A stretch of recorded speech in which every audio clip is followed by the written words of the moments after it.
Okay, Max Blumenthal, a lot to unpack here, obviously. First of all, on that point about the attacks on these boats, there'll be a lot of Americans who'll say, well, if they are drug smugglers, happy days. Why should we care?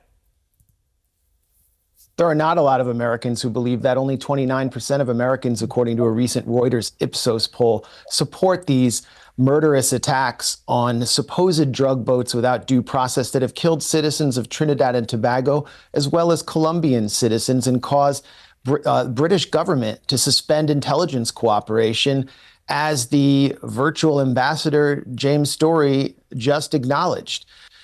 This is all based, as Ryan pointed out, on a series of WMD-level lies that haven't even been explained to the American public, which is why only 21% of the American public, according to that poll, supports this criminal regime change war in the making, which will negatively affect them. That's what Story meant when he referred to knock-on effects, meaning more mass migration.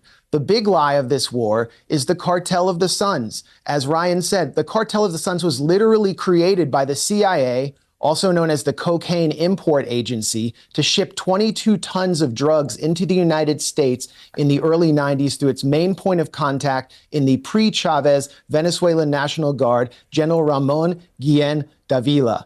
And he wore a patch on his arm that was a sun. And so they just called it the Cartel of the Suns as cover. And they thought that they would use these. This was also during the 80s under Reagan. They thought they would use these drug shipments to gain intelligence on drug traffickers in the U.S. It wound up poisoning our own society. The CIA, for doing that, should be classified as a narco-terrorist organization. Then there's Tren de Aragua, the supposed gang that Nicolas Maduro is said to control by the Trump administration. That's another WMD-level lie that U.S. intelligence exposed in a declassified April report from this year. And you know what happened?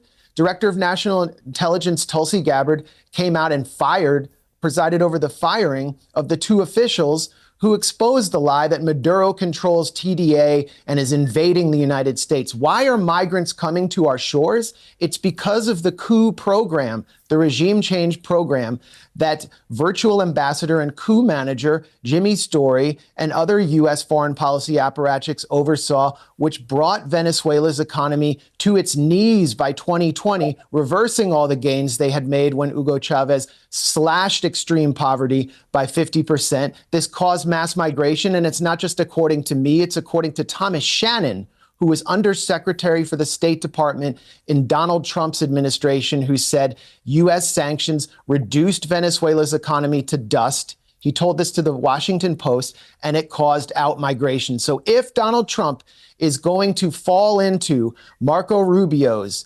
selfish Gusano games, we are going to see another massive wave of migration to the U.S.-Mexico border. And whether you're on the right or the left, you do not want that, and you cannot fall for another WMD series of lies that will produce a Libya in the Western Hemisphere.